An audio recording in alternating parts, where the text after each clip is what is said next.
Hey everyone, welcome to the Wellness Table. I'm Dr. Cheryl Bothwell. I'm a doctor of clinical nutrition, a cookbook author, a recipe creator, and best of all, a mom. And I'm really thrilled about today's episode and also this new 2024 season where we aim to grow this podcast with a group of Wellness Dailies community. A huge thank you to all the new listeners and subscribers. Your support means the world to me, and I'm dedicated to sharing my appreciation to you every single day. So if you haven't yet subscribed, please make sure to do so on your preferred platform, whether it's YouTube, Apple Podcasts, Spotify, anywhere that you prefer to listen or watch the show. Your ratings and reviews are incredibly valuable, and they help our show reach more people. The Wellness Table is more than just a podcast. It's a community of wellness daily warriors that are committed to prioritizing their health and making their new healthy habits stick. And that can be tough.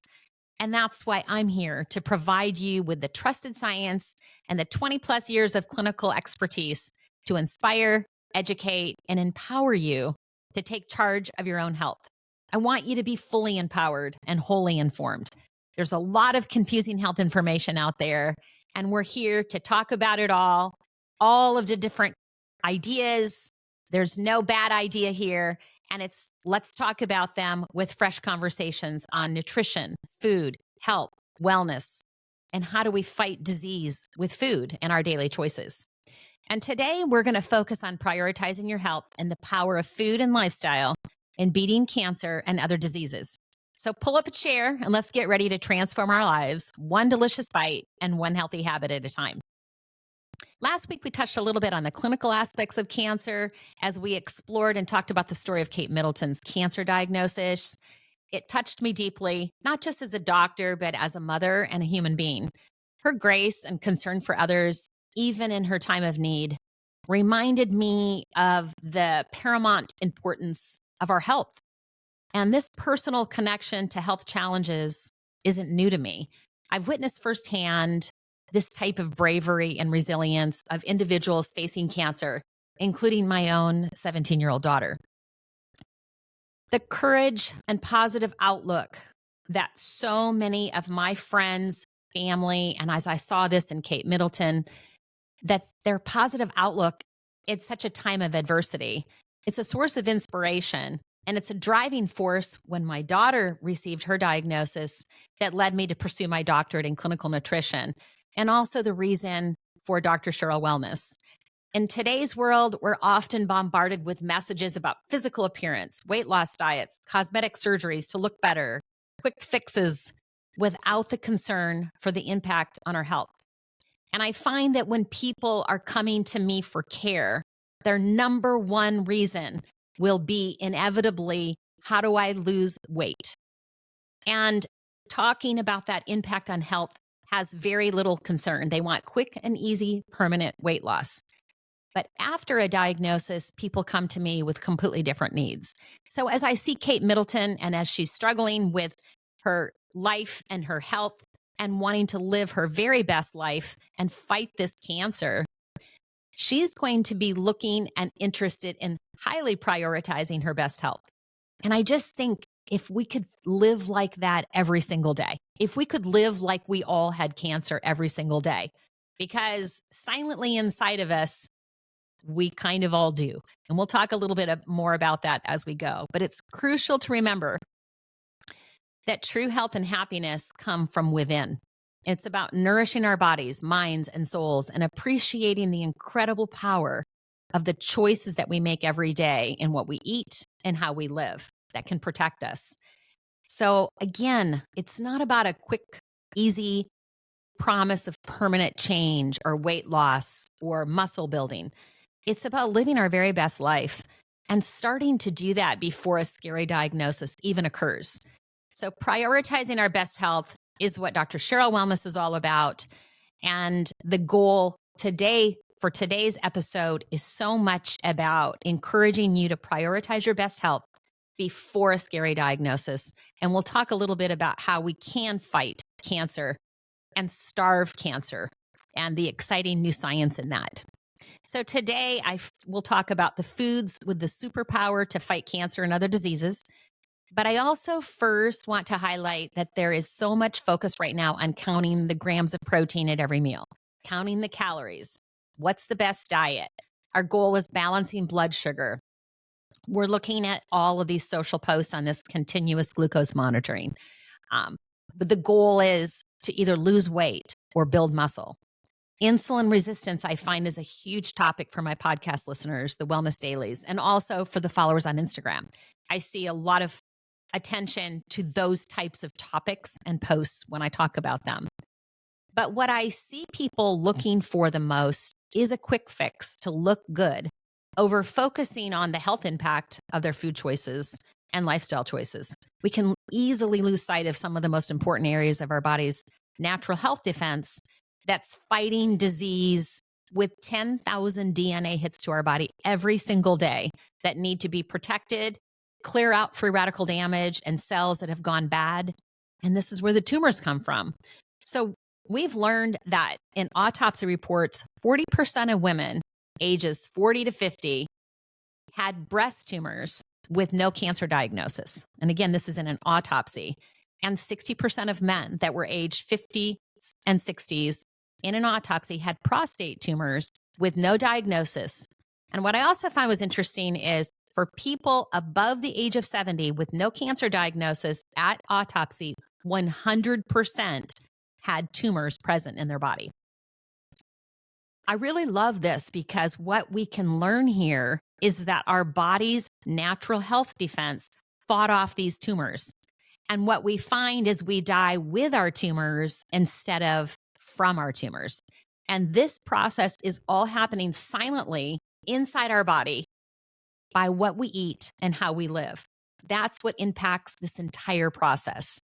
So pretty powerful, and it's why I pursued my doctorate in clinical nutrition. I wanted to learn more about this, and today I'm super excited to share what's the latest in science to fight cancer in its tracks. And again, as a mom that lost a 17-year-old child, and as I see Kate fighting cancer today, and some of my very dear friends today, I am very much turbocharged to talk about this topic and explore and leave no stone unturned.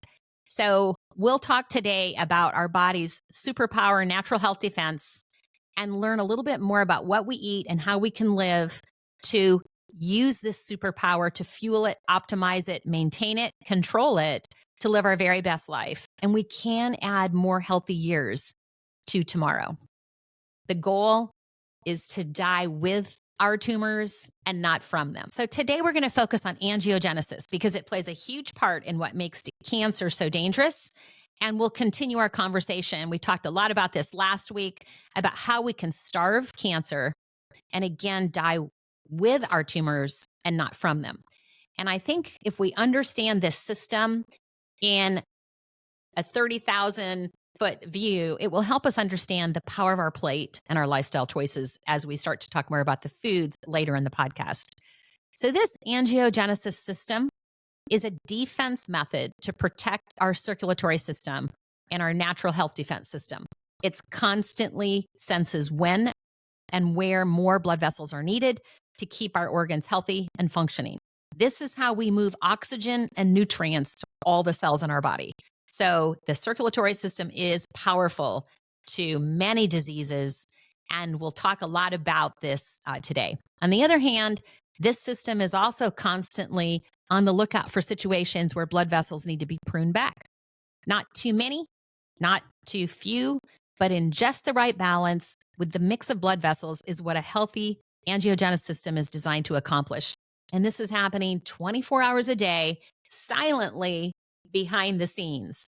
So, and what we do, how we eat, and how we live impact this system. That's the exciting news. And I think when you listen to this whole podcast, you'll be super powered to be able to apply this to your plate. That's the goal. So as long as the angiogenesis system in your body is operating properly, blood vessels will grow in the right place at the right time. And again, not too many, not too few, and not in the wrong place, and in just the right amount, in just the right places. Because this, again, is how we bring oxygen to all the cells in our body and how we fuel all the cells. Our bodies need fuel, they need nutrition and hydration. So this is how we do it through this circulatory process. So keeping this system in perfect balance in our circulatory system is the heart of how angiogenesis defends our health, and it keeps us in a state of what we call homeostasis. So angiogenesis plays a vital role in creating and maintaining your entire circulatory system and adapting it to various situations over the course of our lifetime. Because of this powerful health defense system that naturally cuts off blood supply to tumors, pruning blood vessels where they don't need to be, dimming down the lights, and slowing down this system, cancer doesn't have to be a disease. The latest science of anti-angiogenesis is shaping our understanding of how food can help your angiogenesis system to maintain homeostasis. And this is how we starve cancer. We grow blood vessels to feed our heart, and we starve off deadly diseases to live a healthier, longer life. But in order to fully appreciate how food influences angiogenesis and your health, let's first understand how blood vessels go to work for you every single day. I was really shocked when I was hearing about and learning that inside our body, we have 60,000 miles of blood vessels. The job is to deliver oxygen, nutrients, and hydration to keep all of the cells in our body alive. And these are the vessels of life that nourish our healthy organs and protect us against disease. So if all your blood vessels were lined up end to end, they would encircle the earth twice. That's a lot. And remarkably, it only takes 60 seconds from the time your heart pumps out a drop of blood for it to circulate through the entire body and back. So the smallest end of our blood vessels are called capillaries. And these are finer than a piece of single hair. And your body has about 19 billion of them. I love all the statistics or that data because it's just exciting to see how powerful our circulatory system is and how do we really fuel, nurture, hydrate every cell in our body. And these capillaries are part of how we do that. They have a unique relationship with each cell that they serve. And they're the final link in the chain of the blood vessel delivery system to your cell. And because they're the end of the line, visually every cell in the body is located within 200 micrometers from a capillary. So that's really close. It's just a little more than the width of a human hair. So this is how, again, we move oxygen, fluid, hydration, nutrients to all the cells in our body. So our circulatory system is a huge part of our natural health defense. But here's where we have to talk about some of the challenges with it and how do we control angiogenesis.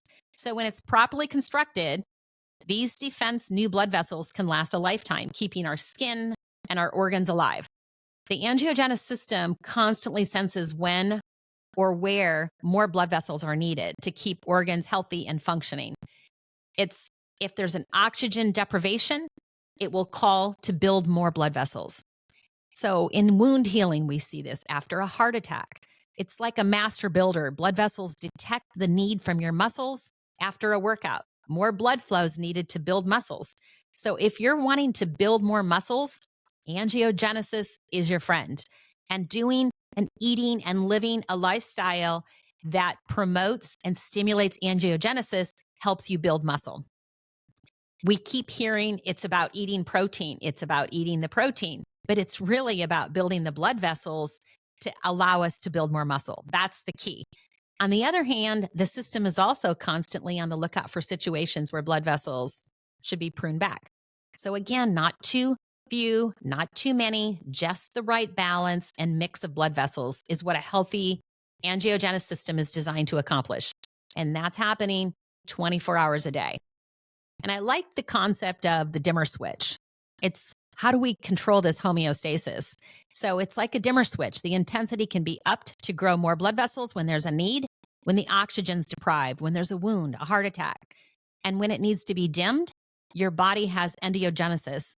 Endogenesis, which is naturally occurring in the body, is what that means, inhibitors of angiogenesis that squelch the process of stimulating more blood vessel production. This is the countermeasure.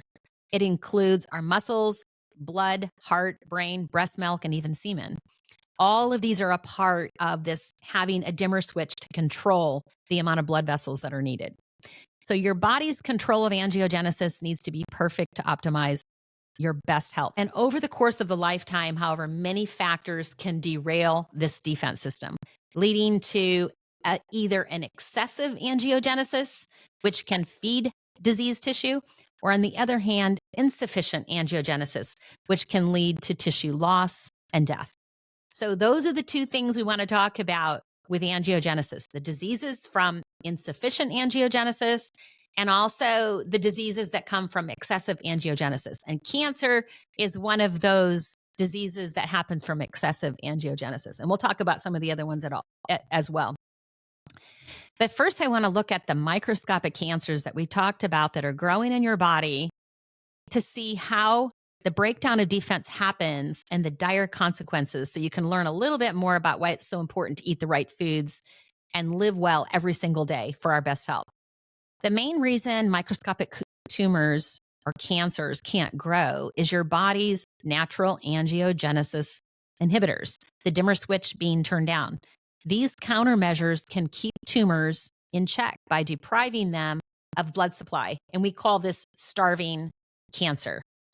And in 1974, Harvard Medical School did a study and discovered that as long as the tumors don't have any blood vessel access, the cancer cells will remain dormant and harmless. So your immune system eventually can spot these tumors and destroy them. So that's pretty powerful, and we've known that since 1974. But now it's just, how do we do that? So over time, some tiny nests of cancer can overwhelm the defense system and overcome this anti-angiogenic countermeasure by releasing huge amounts of a growth factor signal involved in wound healing. When lab experience, once new blood vessels sprout into a small cluster of cancer cells, a tumor can grow exponentially up to 16,000 times its size in only 2 weeks after this angiogenic stimulating process starts.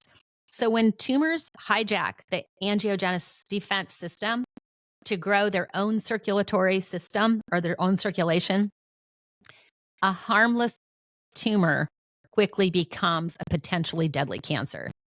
And I want to bring this out because in my daughter Cherie's story, she woke up with a pain in her quadricep muscles with a golf ball sized tumor. And she was diagnosed with an epithelioid sarcoma, a very rare type of cancer. And within less than 3 weeks, this tumor was football size in her leg. And so I've seen this firsthand because when I looked at this, I'm like 16,000 times in 2 weeks. And that's exactly what we were dealing with my daughter. And this is what, before I had my doctorate, before I had studied all of this. And so I just want you to know what drove me to understand how could this disease, how could these tumors just take over? And when they did her surgery to remove this tumor, they found 3 large arteries that were fueling that tumor. And that's exactly what we're talking about here is this is angiogenesis. And for her, the control did not work. The way we pruned back, so her tumor was being fueled. And again, then metastasis can take over. So this is even worse when these same blood vessels that feed the cancer tumor also serve as an exit channel for malignant cells to escape into the bloodstream. So this is how metastasis happens. So when someone talks about having stage 4 cancer, we now have seen that this cancer has moved from the original tumor site to another place in the body. And the only way it can do that is through this exit channel of these blood vessels that have been feeding that tumor. And this is the most dangerous aspect of cancer. So patients with cancer rarely die from their initial tumor. Like my daughter, she did not die from the tumor in her leg. It moved to her lungs.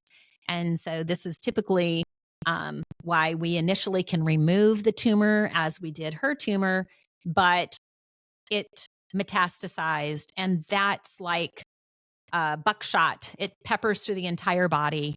And that's what can be so deadly with cancer. So helping our body prevent unwanted angiogenesis can have a powerful effect on suppressing cancer. So the goal is to boost your angiogenesis defense, helping your body's natural countermeasures keep these blood vessels in the normal zone of balance, which means cancer cells don't have the advantage of being fed, so they can't grow. And this is how we starve cancer. Biotech companies have been developing targeted drugs to treat tumor angiogenesis since the 1990s. And there's designer medicines that inhibit angiogenesis, and these include for kidneys, lung cancer, brain, thyroid, liver, cervical, ovarian, breast cancers, as well as some of the multiple myeloma. And in 2004, the FDA commissioner declared angiogenesis inhibitors can now be considered as a fourth modality of cancer therapy after surgery, chemotherapy, and radiation. So this would be the fourth area. So excessive angiogenesis drives disease and many other conditions besides cancer. And I just want to highlight those because I'm sure you've heard of age-related macular degeneration. This, again, is from excessive angiogenesis, too many blood vessels forming. And this can cause blindness. And we see this a lot with people of older age. We can even see it with people younger. Rheumatoid arthritis, osteoarthritis, inflammation in joints. This is where these enzymes are destroying cartilage that can cause crippling joint pain.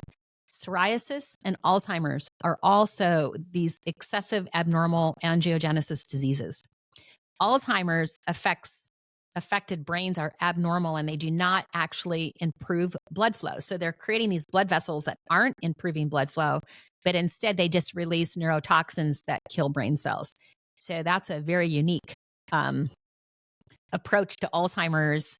When I was bringing that in, I've looked at angiogenesis so much in the line of cancer. So I was really interested to read about Alzheimer's because that was a new one for me. And another one was obesity. When we look at obesity, it has a powerful angiogenesis connection.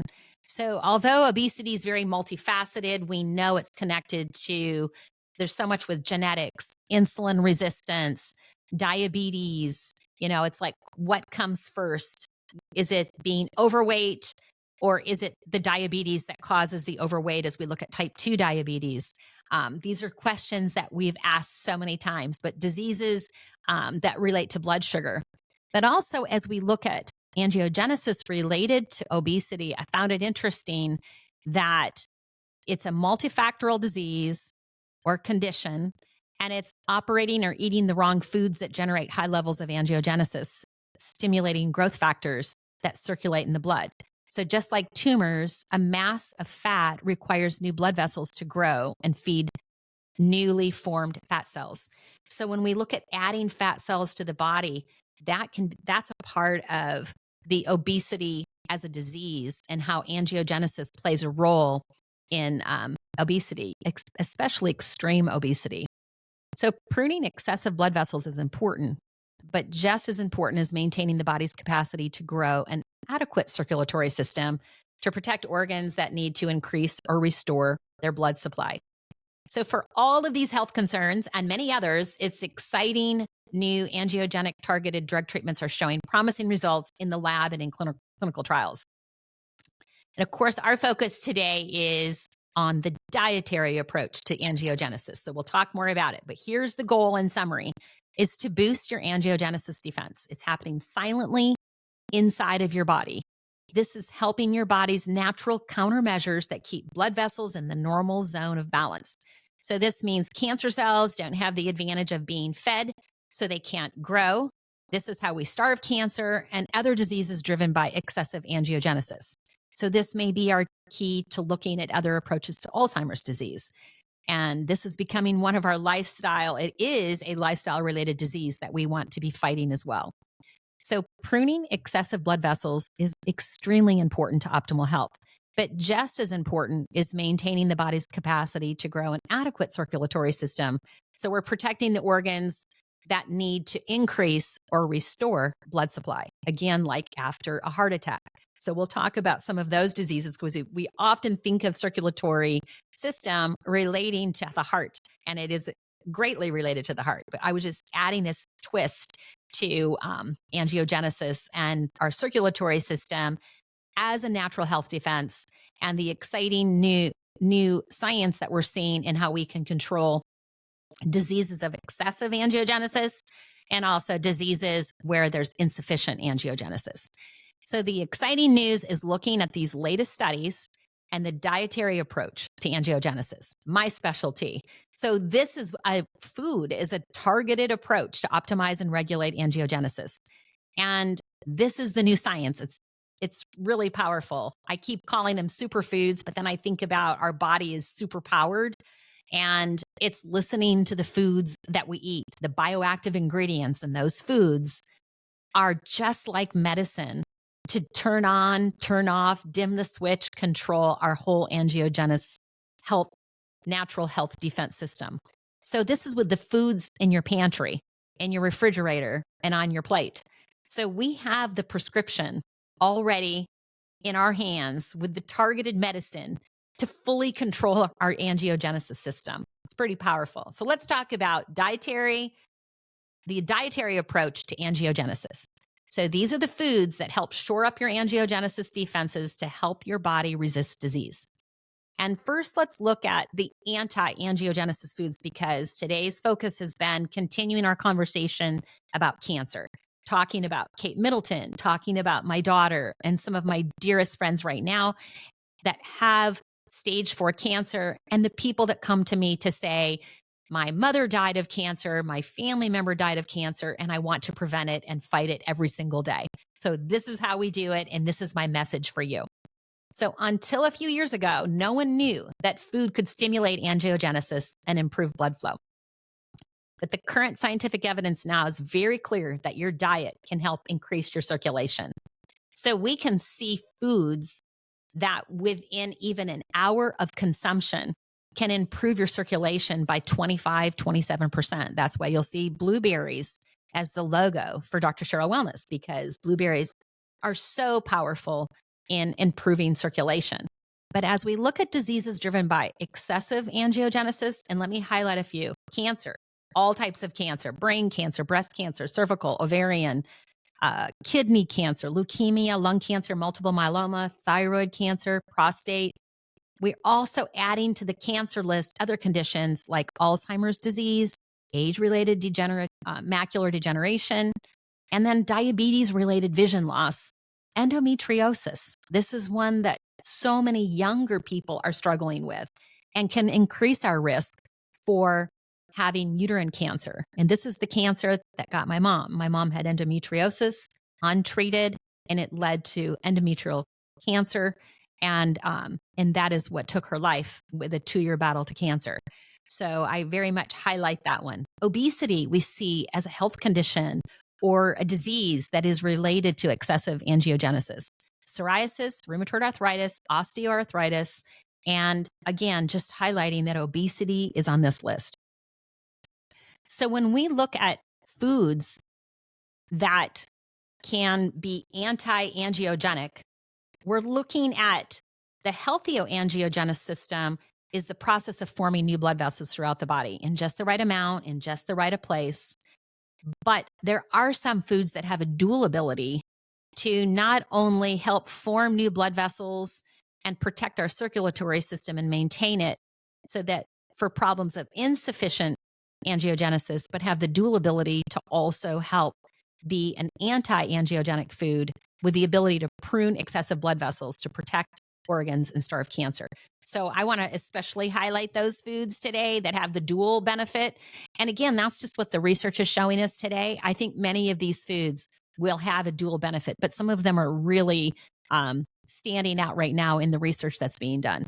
So anti-angiogenic foods have these bioactives in them, and they act like the dimmer switch that we talked about to control angiogenesis and prune excessive blood vessels. And again, this is how we starve cancer. Among them, soy hits this list, tomatoes, black raspberries, pomegranate, and surprisingly, licorice hit the list, and some cheeses. But if we look at the big list, almonds, anchovies, I will put these in the show notes. But apples are a double hitter, where apples, Red Delicious, Granny Smith, these apples were on both lists. They have a dual effect. They're anti-angiogenic, protecting us from cancer, and they're also improving or stimulating angiogenesis for circulatory diseases that need that. So apples are a big win. So the apple a day keeps the doctor a day concept. It's a big one. And so I recommend apples every day. And again, we're going to highlight the power also within the skin of the apple. Apricots blue-eye tuna, black beans, black raspberries, black tea, a lot of blacks here, black berries, and then blueberries, dual effect. They both are anti-angiogenic and angiogenic stimulating, and having a dimmer switch that knows when and where to help the growth and stimulate the angiogenesis system properly. Bok choy, these cruciferous vegetables, broccoli, cauliflower, and then there's a lot of all the tree nuts are here, the cashews, pecans, almonds, walnuts, pine nuts, beans, chamomile tea, cherries, another double hitter. Cherries on both lists, anti-angiogenic when needed, and the perfect dimmer switch to also turn on when we need to stimulate angiogenesis, like in heart disease. Cherry tomatoes, chestnuts, cinnamon, cranberries, double hitter again, cruciferous vegetables, dark chocolate. Gouda cheese was one of the cheeses that had the power of being anti-angiogenic. Green tea, jasmine tea, kale, that's another cruciferous vegetables. The licorice root, macadamia nuts, there's the tree nuts hitting the list. Mango, the pitted fruits, peaches, mango, plums, really powerful here as antiogenic. Munster cheese is another one of the cheeses that was anti-angiogenic. Navy beans, nectarine, that's a pitted fruit. Extra virgin olive oil, that is a powerful food with these bioactives to fight cancer. So oregano, some of the seasonings, we can just add some of these seasonings to our foods. Rosemary, turmeric, oregano. We've got pomegranates here. And then red wine hits the list because of its resveratrol. Grape juice doing the same. The black red skin tomatoes were the best tomatoes for this. Rosemary is another seasoning. Salmon. The San Marzano tomatoes were in a study showing to be the most powerful tomato, and also the small cherry tomatoes, very powerful. And I think a lot of that is how much skin is present. Also, because there's a lot of power in the skin. Sardines, soy, a double hitter, anti-angiogenic and angiogenic stimulating. Strawberries, again, stone fruits, the tangerine, the best of the citrus vegetables. Tomatoes, tuna, turmeric, and those are the big ones. I will have them in the show notes. You don't have to remember them all here, but I just want you to see the power of these foods in research. These are the ones listed in studies that will show an anti-angiogenic effect to be able to help us fight cancer and die with our tumors instead of from them. So there are also diseases we talked about that are angiogenesis stimulating. So pruning the blood vessels is important, but it's just as important in maintaining the body's capacity to grow adequate circulation system to protect the organs that need to increase or restore their blood supply. So your cardiovascular system needs blood vessels to function at optimal level. That's the one we think of the most when we think of our circulatory system. So when there's not enough blood vessels to function at optimal level to meet the circulatory demand of your heart, brain, legs, internal organs, the cells become oxygen deprived, oxygen starved, they're crippled, and eventually they will die. This is kind of what happens when we have heart failure, or when we begin to see the brain dementia, we begin to see the circulation and the cells begin to die in the brain, in the heart, in the kidneys. And we begin to just start to see kidney failure. And these things all would be happening from the insufficient angiogenesis process in our body. So as we age, we need more or to stimulate angiogenesis. This is that insufficient angiogenesis. Our circulation often naturally kind of wanes, and this ability needs to be kind of coaxed and boosted to feed and maintain healthy tissue in our organs and in all of our body to oxygenate, nourish, hydrate all the cells in our body. So as we age, this can become compromised, and the inability to mount defenses that gives you an angiogenic response begins to lessen. So it's really important in healthy aging that we stimulate angiogenesis. And again, we'll talk about the foods that can do that as soon as we hit these diseases. But I want to also talk about people with diabetes and neuropathy. They are also conditions and diseases that need more or stimulate angiogenesis. This is insufficient, the opposite of what we deal with cancer and the excessive angiogenesis. So people with diabetes, they can develop compromised nerve blood supply, especially if their blood sugar is not well managed. So when we're running high blood sugar levels, we're going to start to see these kinds of nerve damage and insufficiencies. So diabetes slows down angiogenesis, and it can damage nerves and blood vessels. And neuropathy, this is when your nerves are compromised, and it can lead to numbness and pain and a range from mild to crippling pain. So other diseases in need of angiogenesis or needing that have insufficient angiogenesis and we need to stimulate it: ischemic heart disease, stroke, heart failure, peripheral artery disease, neuropathies, diabetic foot ulcers, peripheral neuropathy, erectile dysfunction, pressure ulcers, venous leg ulcers, and this alopecia. This is that hair loss or balding. So this is where we need to bring more circulation and create blood vessels to fuel, hydrate, and oxygenate these cells in these areas to protect and prevent these diseases. So let's look at the dietary angiogenesis approach for promoting or stimulating angiogenesis. And again, until a few years ago, we didn't know that food could stimulate angiogenesis and improve blood flow. So that means food can stimulate creating new blood vessels, forming new blood vessels, which is going to improve blood flow. It's going to improve circulation, and it's going to fuel, hydrate, and nourish the cells in our body. And that's how we're going to have healthy skin as we age. That's how we're going to have healthy hair. That's how we're going to protect our heart, especially after a heart attack. We can protect our heart even after a stroke. We can create new blood vessels in our brain. It can improve cognitive function. So the scientific evidence is now very clear that your diet can play a huge role in increasing the circulation and improving angiogenesis or stimulating angiogenesis. And this is going to help your organs and cells thrive in many, many situations. So let's look at the foods with these bioactives that have a medicine-like effect to stimulate angiogenesis. Let's first look at beta-D-glucan. This is a bioactive that we find in barley. And barley is this ancient grain. It's the highest grain in soluble fiber, and it's been shown to lower blood cholesterol. So I've always talked about barley, and we can naturally lower our blood cholesterol by eating more soluble fibers. But in addition, barley comes with many, many layers of health benefits. This bioactive that's in barley is beta-D-glucan, and it activates angiogenesis, and it helps or stimulates the growth of new blood vessels to oxygen-starved organs. So this is powerful, and we can add barley to our vegetable soup. We can add barley as a breakfast cereal, because we often think of eating oats, but it tastes very much like having oats in the morning. So let's remember to add barley into our daily routine. This is a powerful food to stimulate and improve angiogenesis in our body.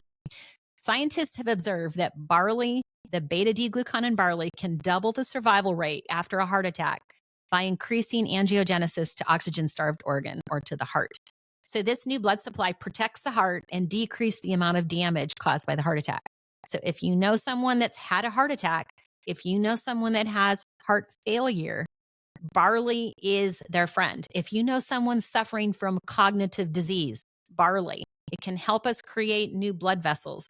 So all of these diseases that of insufficient angiogenesis, and even with diabetes, barley is powerful.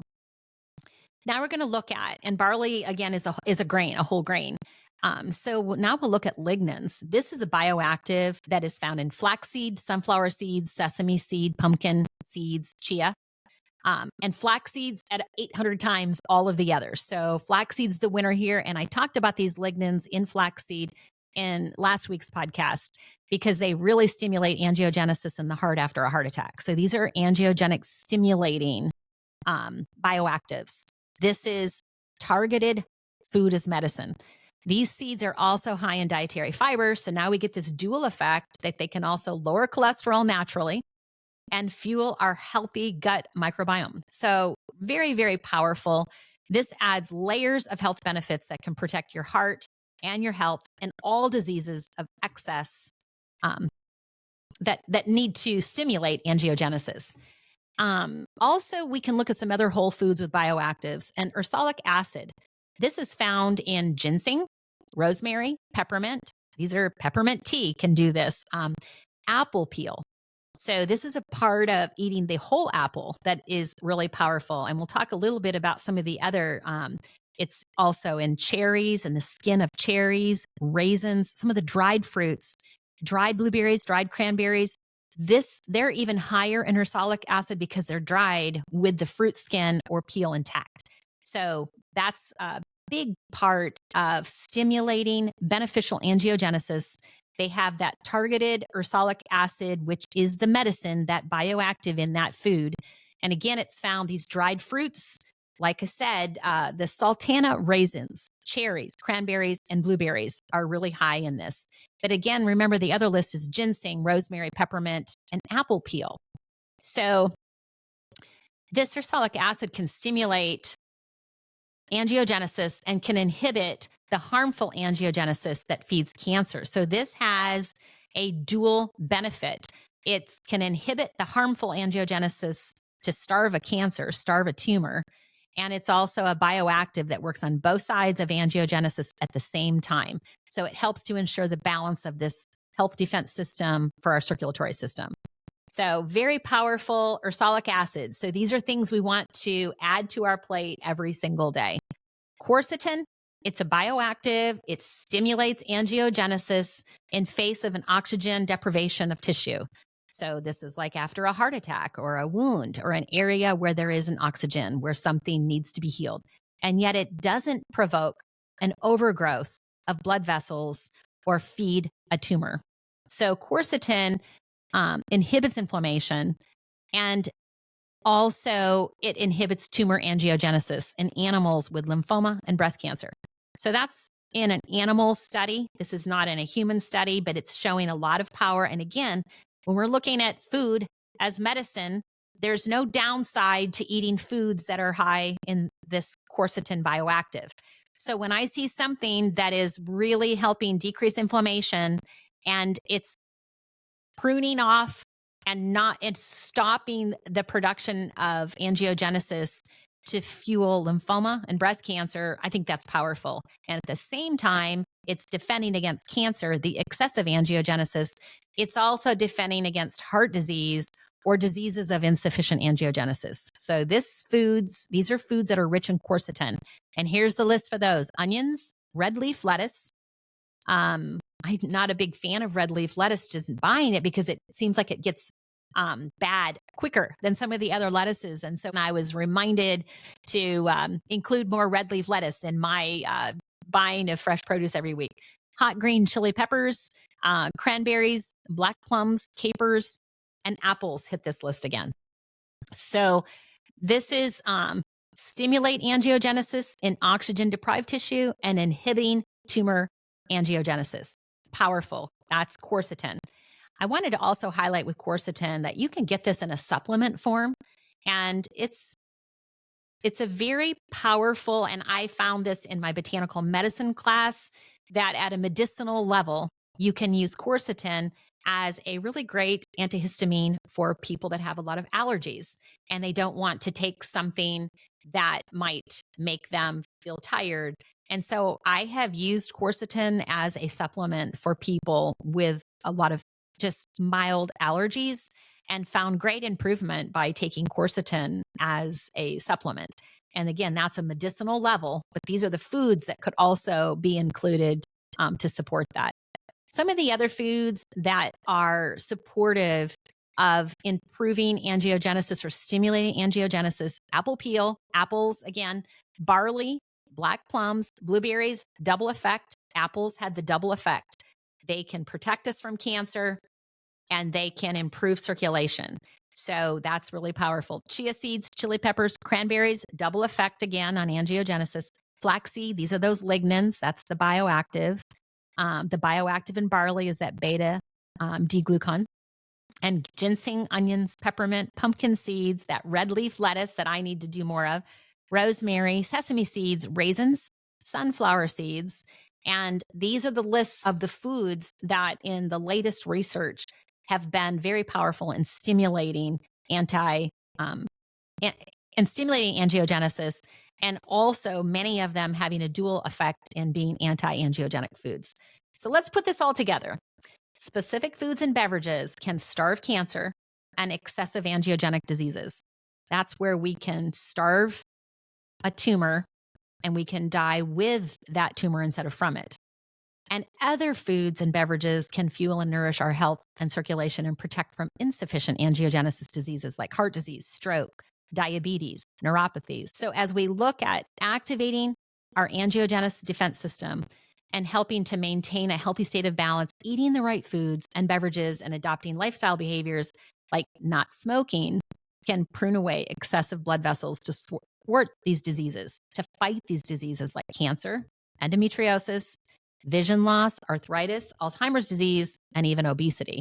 And on the flip side, these foods and beverages with these natural angiogenic stimulating factors can aid your body's natural ability to keep up with the robust circulation where it's critically needed, like your heart and your brain and skin and nerves and even your hair follicles.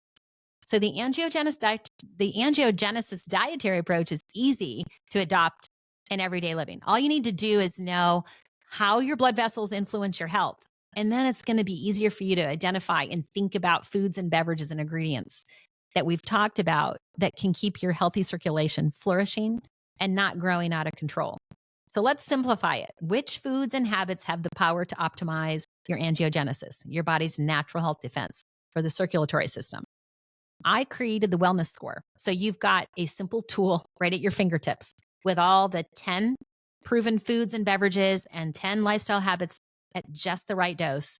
And when simultaneously applied, it even has an exponential benefit to have a more powerful impact on your health and on fighting disease and optimizing your body's angiogenesis, natural health defense, and all the natural health defenses that we talked about in last week's podcast. It's the most healthy way to protect your body. So the key is creating a wellness routine that works unique for you, creating healthy habits that stick. And we can do this by scoring up. Higher scores on the wellness score can lower your risk and optimize disease fighting. So this is how you can live your very best life. So you're going to hear me talk about scoring up all the time on the wellness table and grabbing your free wellness score. If you're not a member of the wellness membership, in our wellness membership, for those of you that want a deeper dive on this and support and my online program, it's all available in the wellness membership. And you will get the member version of score. And you can use it as a gauge to track your wellness routine and help you make these healthy habits stick throughout your lifetime. And tracking this score happens within the membership. We have the tools to do it there. So let's summarize some of this. So if you're a health-minded person who just wants to optimize their health defenses, you can keep a supply of these fresh angiogenesis influencing foods in your home. You can look for them in the market and you can look for them on the menu when you're ordering at a restaurant. And importantly, if you're in the midst of battling an angiogenesis dependent disease, know your diet is one of the most health interventions, the best medicine, and you can prescribe it yourself. So again, scoring up your points on the wellness score, that's my prescription. As a doctor of clinical nutrition, I've put it all on that score. And then I highlight these diseases that have, like the blueberries that are so powerful that we saw today, the apples, the cranberries, some of these dried fruits, the cherries, some of these seasonings, as we look at turmeric and as we look at rosemary and the dark chocolate and all the roles of these delicious foods that can totally change our life and help us fight these silent attacks or diseases that are hitting our body. So let's now think about, how do we really do this? How do we apply it? And let's be really honest, changing how we eat and how we live is not easy. In fact, it's the hardest thing. I often say I would rather talk about religion, politics, anything than to talk about changing the comfort foods that you grew up with. That's a tough, sensitive area for all of us. And that's why I highlight so much the medicine, the mechanisms of these bioactives within these foods so we can see them as medicine. We may need that motivation to get started. And that's why a lot of people don't start making changes until a scary diagnosis comes down the line. It's hard to do this when we're feeling good already and we're young and we have energy and we don't have the motivation to sometimes optimize our best health to support us 10 years from now. Because we know most of these tumors take 8 to 10 years to manifest. And we can see that if our body is given the right bioactive foods and a healthy lifestyle and the right environment, our body can fight these tumors off and we can die with those tumors instead of from those tumors. So changing what we eat and adding healthy habits to our daily life is tough. And we are bombarded with so much. We're already tired. We're overwhelmed. We already know we don't have time to prioritize ourselves. And especially as moms, we're taking care of everyone. A lot of dads are doing the very same thing, working jobs, 2 jobs for some people. It's really tough to make ourselves, our health, a priority. And I'm here to inspire you to do that and to give you the reasons why and to motivate you every single week and with my daily posts on Instagram to be able to keep inspiring that process. So I just want to come back to the personal reflection and talking a little bit about making healthy habits stick and how do we do it. As we look at watching Kate Middleton's video message last week, as she bravely talked about her cancer fight, her diagnosis, and she shared it with the entire world. She focused on everyone else. She was thinking about her children. How would she tell everybody? How does she come out and talk about this whole entire cancer diagnosis? And I think about my other patients that come to me after a cancer diagnosis or heart failure or scary diagnosis, and they're asking me for help. How can I use less medicine? How can I lower my blood pressure? I just learned I have high cholesterol. How can I fix it? And they come after they begin to feel a pain point or a scary diagnosis. I'm also coming back and triggered as I saw Kate's story about my own daughter's video message. She created a video as well for her family, and she bravely faced her cancer. She talked to all of her family members in her video. She was just 17 years old, and she wanted to leave us a message of encouragement and hope. These 2 women, my daughter, as I heard Kate, they're stark reminders to me, and I hope they are to all of you, that your health is your most important asset. It's the most important thing. It's not another, what's the latest diet trend or achieving a certain look or a cosmetic surgery or how can I look better or how can I have more muscle or how can I, it's all focusing on looks without thinking about the health impact. And doing this before we have a scary diagnosis.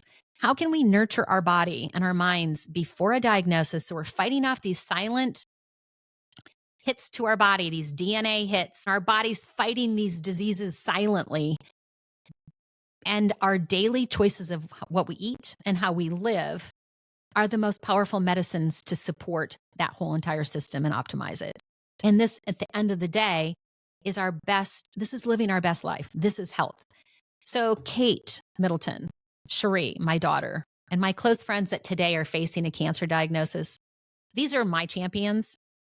They have a positive mindset, and watching them take this on with grace and the power to think of everyone else, it, like I said, when my daughter was diagnosed, it flipped a switch in me. It's the reason why I sought to learn more. I wanted answers. I became passionate about how we could fix this. What can we do every single day? How do we get some power back in our hands, and what can we learn? And I pursued my doctorate in clinical nutrition.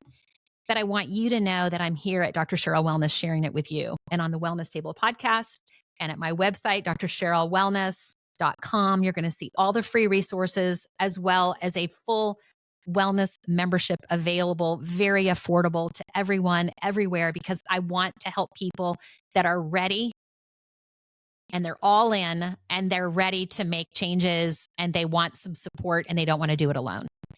Kate's message triggered this in me, and I'm changed by these powerful people.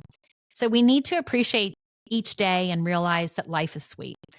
Prioritizing our health, not chasing another fad diet with a promise of quick and easy permanent weight loss and no concern about its health impact. It's time to appreciate and prioritize our health and not wait for that scary diagnosis. And we've got to realize that health is not a one and done thing. It's a process. It's our life. It's our lifestyle. So let's get up every day. Let's prioritize ourselves and create a wellness routine that makes us as healthy as we can be today so we can live our very best life. So we can be fully present for our family and friends, fully recharged daily. And we can show that strength that changes how we feel. And we slowly begin to feel more positive and more joyful. And we become the healthiest and happiest version of ourselves. And at the same time, we're fighting disease, we're beating disease, and we're adding more healthy years to our life.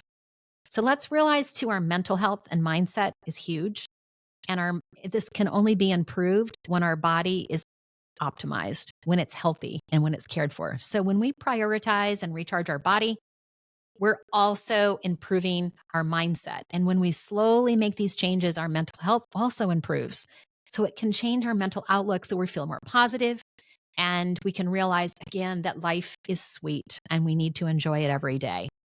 And because if cancer can happen to Kate, if cancer can happen to my friends, my mom, my 17-year-old beautiful daughter, all fit, healthy, young, on the outward, without a worry in the world, it can happen to any of us. And with our current me attitude, or how can I get thin as fast as possible or build muscle, how many of us are really ready if that diagnosis hits us? How many of us are optimizing our health every single day? And we want to be ready. We want to age well. We don't want to wait for that scary diagnosis. So this personal journey has shaped my approach to wellness and nutrition. It makes me passionate about fighting disease and living well with the power of food as medicine. It's with all of you. This is why I want to empower everyone to take control of their own wellness. We're not going to get this information at a medical visit. It's not going to be covered by insurance. This is a wellness prescription that's right in your kitchen, and it happens around your table. It happens when you're eating out. Every meal, every plate, every smoothie sip is an opportunity to nourish your body and support your natural health defenses and share and give love to your family. And this can happen before the scary diagnosis, if you start today. And if you already have a scary diagnosis, it starts fighting and optimizing your body at full throttle to fight whatever health condition, whether you need to stimulate angiogenesis or whether you need to prune it back just a little bit. This is the medicine, the best medicine that we know that's in our hands to do it.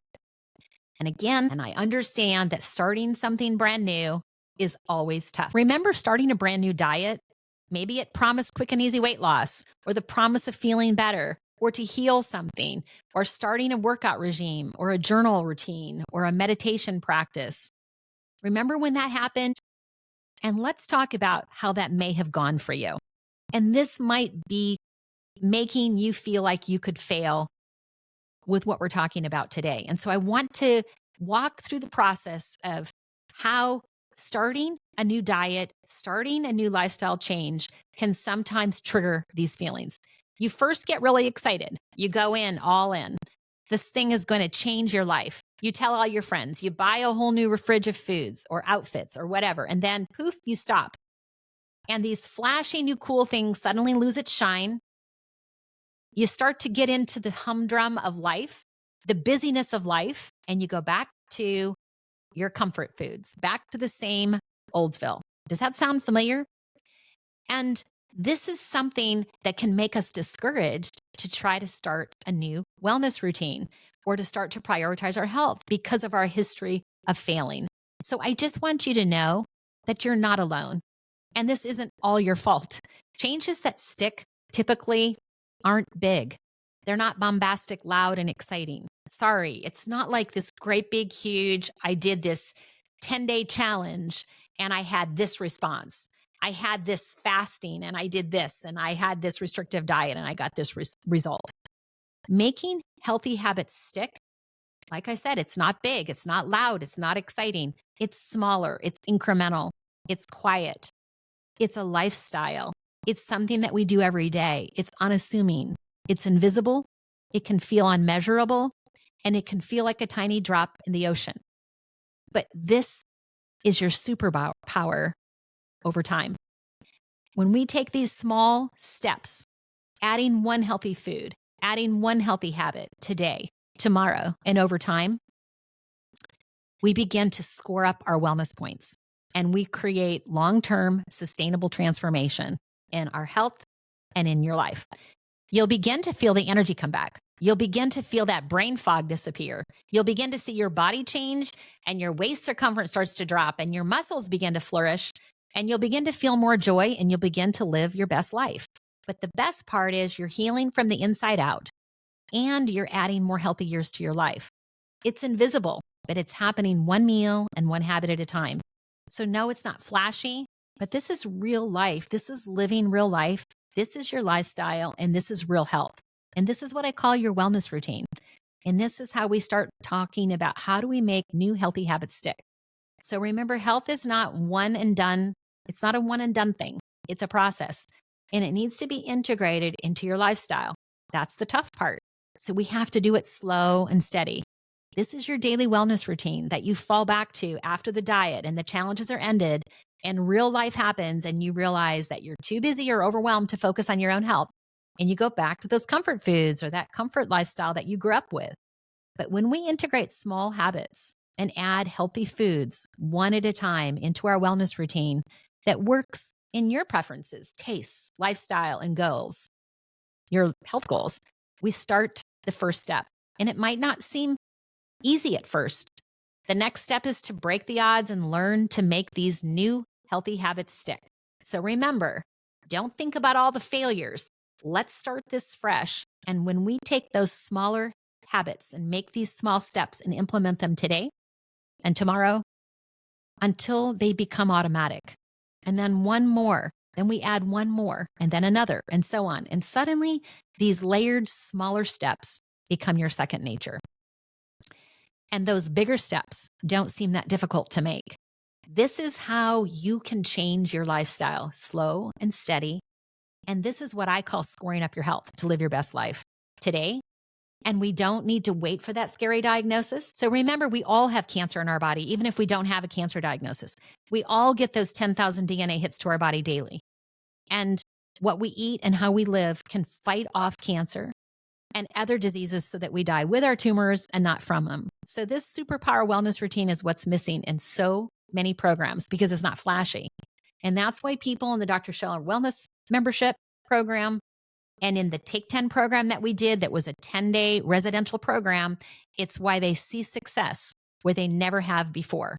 And it's because of this incredible layering process that prioritizes lasting change. One delicious bite or one delicious sip and one healthy habit at a time. And this works way over earth-shattering shifts and restrictive diets and extreme wellness programs that will never leave you on a solid ground. So in closing, I want to emphasize that the journey to wellness is both personal and it's scientific. And let's prioritize our health. Let's appreciate our bodies and let's find joy in every day. And let's don't wait for that scary diagnosis to start prioritizing our best health and live our best life. I want you to understand the superpower of your body and the mechanisms and bioactives and the foods that you eat. These are the most powerful medicines, and they can trigger our body's natural health defenses to heal your body today, fight off those cancer cells, let us die with our tumors and not from them, and add more healthy years to our life. This is what I call real health. This is wellness. It's beyond any diet. It's beyond a medicine. It's beyond a theory. This is your lifestyle. And I'm here to help you create a lifestyle, a wellness routine that's unique for you and make your new healthy habits stick. And knowing, fully informed, fully aware of the foods and the choices that put power on your plate to heal and protect your body. So here's to adding one more angiogenic regulating food to every plate. You have the power on your plate to turn on your body's natural health defense and do it in a balanced way. And you're doing this 2 or 3 times every day when you eat. So here's to taking control of your health and activating your body's superpower. And this is what I call scoring up your wellness. You're adding one wellness score point at a time by making one delicious bite or sip, adding that 1 cup of blueberries, taking that 10-minute walk after a meal, and one healthy habit at a time. So this is how we get started. So this week, I want to inspire you to add that one healing food to every plate, that one healthy habit this week. Practice that all week in your wellness routine so you can score up your wellness one simple step at a time. If you can add 1 to 3 more points from your baseline wellness score, that would be powerful this week. So don't forget to grab your free wellness score at drcherylwellness.com. And if you're a Dr. Cheryl Wellness member, go into your membership portal. You will see in your dashboard the member version of the score that is much more detailed, and it will track and gauge your success as you go along. So it will help you see the different scores. And I recommend that we take that score for 1 week every single day. And I recommend this to the members, and then weekly until you reach your health goals, and monthly for a lifetime. And this is how you know you're staying on track. This is how you can stay inspired to know that you're doing everything that you can do to optimize your body's best health and live your very best life. So here's to scoring up your wellness, one delicious bite and one healthy habit at a time. So thanks for joining me today at the Wellness Table. And if you found this episode helpful, please share it with your friends and family. And don't forget to subscribe to our podcast, The Wellness Table. So until next time, let's continue to fight disease, live well, and eat well so that we can fight cancer and beat disease. And we can add more healthy years to our life. This power is all in your hands. So this is Dr. Cheryl Bothwell signing off, and I'll see you next week.